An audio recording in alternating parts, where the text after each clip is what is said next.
Assalamualaikum warahmatullahi wabarakatuh. Saya Desi Ria Pratama, mahasiswa PPG Prajabatan Gelombang 1 tahun 2022, bidang studi Ilmu Pengetahuan Alam, Universitas PGRI Madiun. Pada kesempatan kali ini, saya akan memaparkan tentang implementasi sumber belajar dalam Understanding by Design. Pertama adalah ilustrasi A. Terdapat dua ilustrasi sebagai berikut. Dari kedua ilustrasi tersebut, yang paling cocok atau yang sering saya gunakan dan cocok pada peserta didik kekinian adalah ilustrasi pertama, yaitu buku teks hanyalah merupakan salah satu sumber daya saja, bukan sebagai rujukan utama dalam proses pembelajaran. Karena pendidikan di era saat ini, hal tersebut lebih cocok karena sumber belajar mudah diakses, bukan hanya memanfaatkan silabus atau buku teks saja, namun juga dapat memanfaatkan teknologi sebagai sumber belajar, seperti pemanfaatan virtual reality, augmented reality, artificial intelligence, dan lain-lain dalam proses pembelajaran. Yang kedua adalah ilustrasi B. Terdapat dua ilustrasi, yaitu ilustrasi pertama dan kedua sebagai berikut. Dari kedua ilustrasi tersebut, yang masih saya sering gunakan adalah ilustrasi kedua, yaitu di mana tes pengetahuan, sikap, dan keterampilan yang ada pada buku, pegangan, dan terpisah dengan lembar kerja siswa. Namun, yang paling cocok dengan peserta didik kekinian adalah ilustrasi yang pertama, di mana penilaian uji kerja sebagai asesmen formatif harus memiliki proporsi lebih besar dibandingkan penilaian sumatif. Peserta didik pada era saat ini lebih dituntut untuk memiliki keterampilan yang berhubungan dengan kemajuan teknologi, sehingga penilaian uji kerja lebih cocok diterapkan. Yang ketiga adalah ilustrasi C. Terdapat dua ilustrasi, yaitu ilustrasi pertama dan kedua sebagai berikut.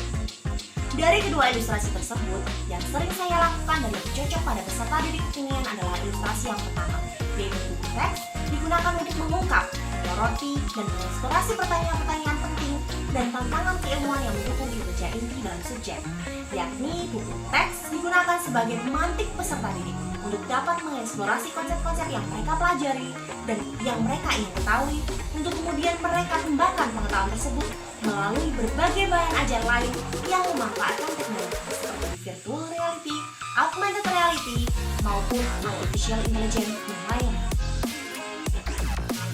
Yang keempat adalah ilustrasi B. Terdapat dua ilustrasi, yaitu ilustrasi yang pertama dan kedua sebagai berikut.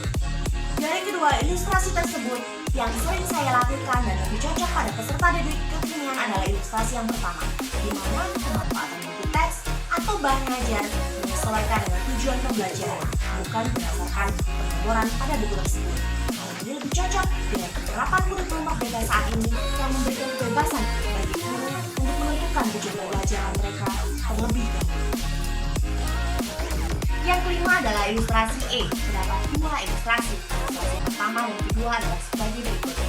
Berdasarkan kedua ilustrasi tersebut, yang sering saya lakukan dan lebih cocok pada peserta didik kekinian adalah ilustrasi pertama, di mana buku teks hanya merupakan salah satu sumber daya pendidikan dengan banyaknya sumber belajar. Buku pegangan termasuk sebagian materi dan umumnya hanya digunakan untuk merangkum ide-ide penting dan sebagai landasan pemecahkan masalah dan dukungan argumen penting. Pada pendidikan di era sekarang, pemanfaatan teknologi lebih cocok bagi peserta didik. Contohnya adalah pemanfaatan virtual reality, augmented reality, artificial intelligence, dan lain-lain dalam pembelajaran akan lebih mudah diterima dan dipahami peserta didik dibandingkan dengan pembelajaran konvensional yang hanya memanfaatkan buku teks sebagai sumber belajar utama. Yang terakhir adalah pemanfaatan virtual reality, augmented reality, dan artificial intelligence dalam pembelajaran Understanding by Design adalah sebagai berikut.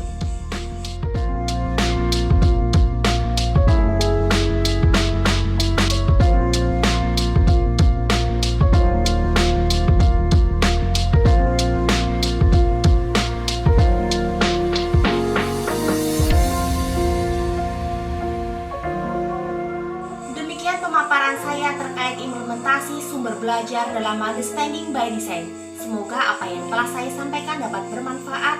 Terima kasih. Wassalamualaikum warahmatullahi wabarakatuh.